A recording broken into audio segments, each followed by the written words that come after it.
Oh, frick. The filter's at the shop. What's up, everybody? I'm Jake from Prism Supply. Here we are with a Pan Am maintenance video, and in this video what we're gonna do is show you guys how to inspect your stock air filter, clean your stock air filter, or change it to this one. In this case, it's a Screaming Eagle K&N air filter that we got directly off the Harley-Davidson website. I've never done this before. I hear it's actually a decent amount of work. Let's see how this whole process goes. Bear with me as I potentially have to fight through some things. Okay, so the first thing we're gonna do, and we don't really need to go through like the how-to to do this, we're gonna remove the fairing. That one's super easy. Honestly, it's as simple as just like pulling it directly off. There's like 4 pins and some grommets that hold it on, and you just pull it off. Next, I'm gonna remove the seat. I know you guys all know how to do this because it's also how you adjust your seat height, but stick the keyhole, remove this little back guy, just set that over here.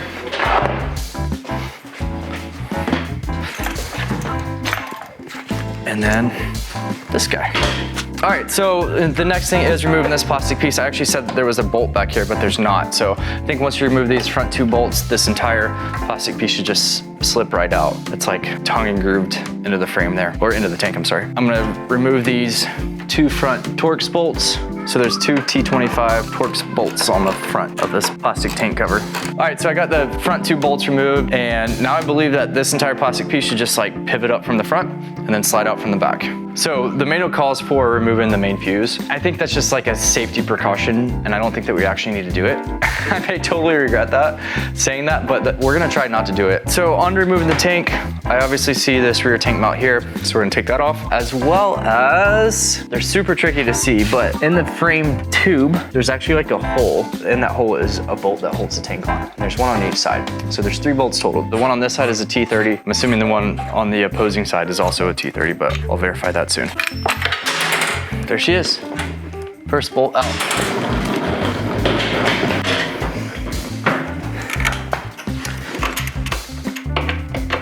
Okay, I got it. So it is a T30. The bolt is actually like towards the back of that hole. Yep, there it goes. There she is. All right, making sure those are the same length. Yep, so when it goes back together, it doesn't matter which one goes to which side. And then I got this bolt on the back side, which again is also a T30, which is nice. That looks like a 10 millimeter or something.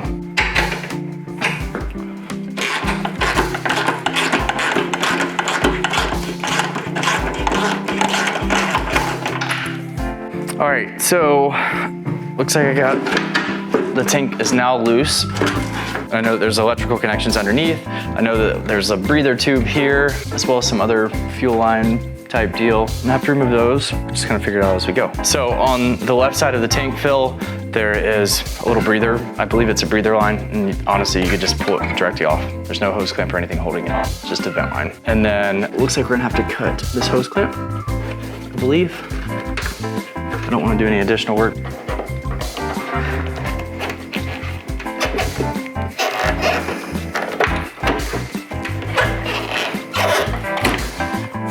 Well, there you go. Just pulled it right off. All right, so got those lines disconnected. I know that there's a electrical connection down here. That's like your fuel level sensor. It's the wires for that. I don't know if you can see this, but there's a green, a white, and a black wire. Yeah. And there's like a little quick connect deal here.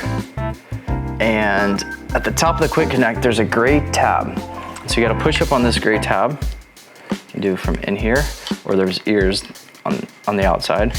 So you push up on that gray tab, and that releases the hold on the quick connect, and then you can separate those 2. It still feels like there's some sort of something holding it. All right, I gotta cut the zip tie here. So there's a zip tie holding these 3 together. This wire right here should be the one I just unhooked, but it is tricky to get to. There you go. Got that one free. Looks like there's a fuel pump connection in the back side. I mean, it looks difficult to get to without removing these little plastic guards. So I'm gonna remove both of those just so I have access and better visuals from both sides.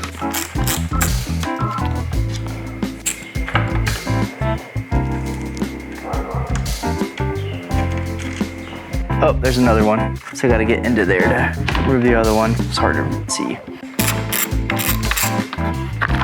One side off. second side guard is off, and that was a T30. Oh, something else I would say. I pretty much ran my tank out of fuel because I didn't want to have to worry about holding up 5 gallons of fuel as I'm trying to remove whatever is connected to the fuel pump. Just keep that in mind if you're about to take your gas tank off. I know what I'm missing.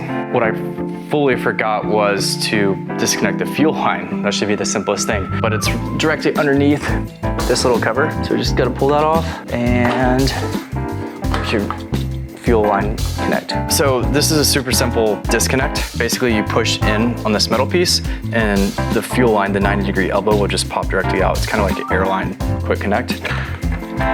That's it. Aha! Now we got some more access to things.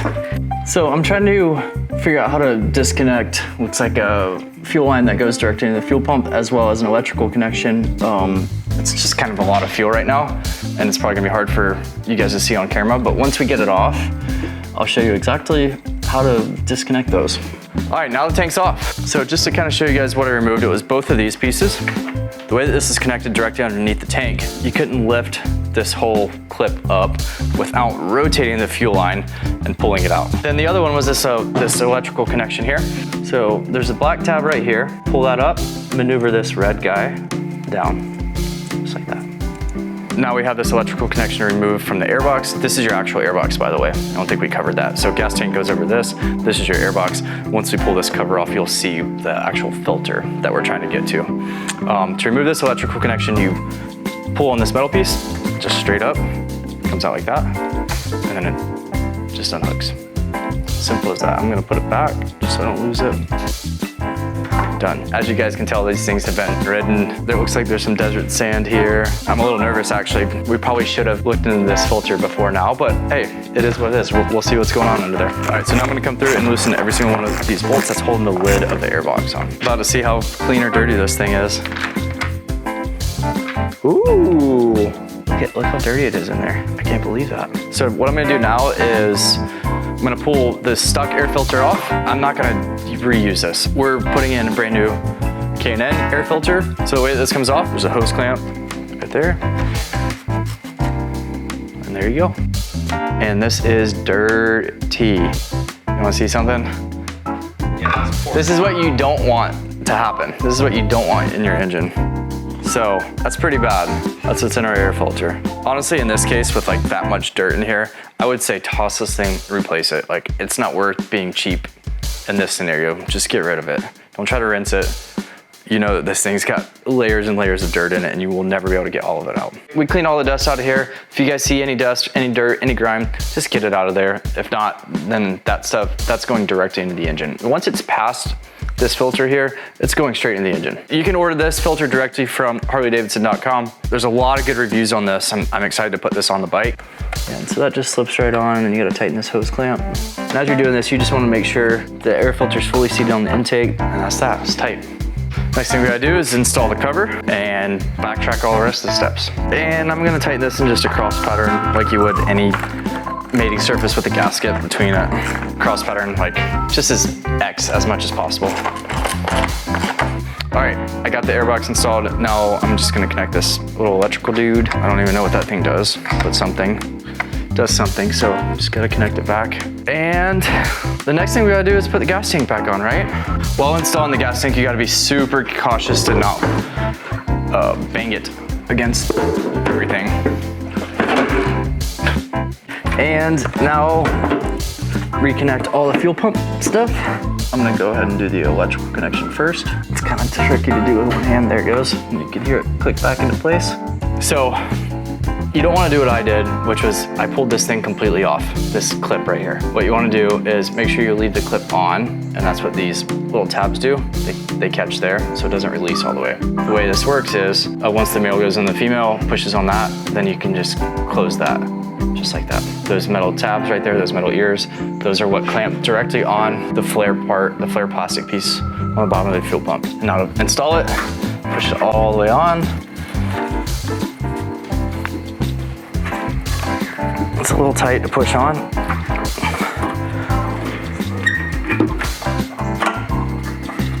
Simple as that. This is a reason why we unhooked this 90-degree fuel fitting earlier. That was on this side. So you just gotta fish that back through. There you go. Just like that. Simple as that. Fuel line is connected. There we go. And I can put that guy back on since I already connected the fuel line. We're getting there.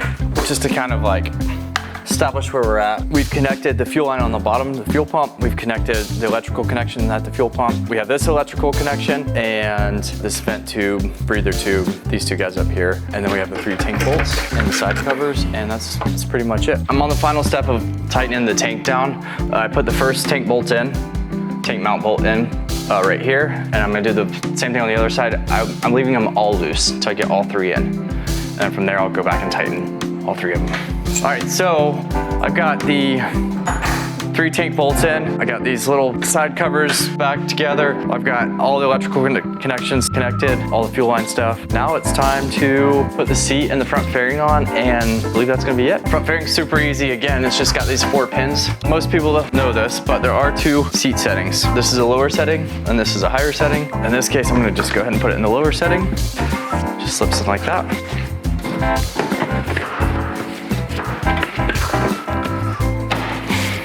Boom, boom. Now, the real moment of truth. Is she gonna run? I hear fuel pump.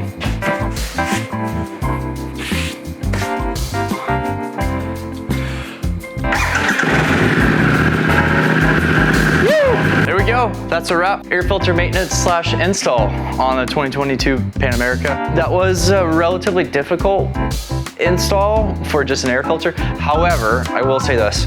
If I were to do it again, it would be much, much, much easier. It was honestly like the hardest part was figuring out the clips and the electrical connections and how all those go together, fuel line connection, etc. But now that I know the process, honestly, I could do it in less than an hour easily. Make sure you check out our channel, specifically the maintenance series if you like this video, where we do some other Pan Am maintenance stuff.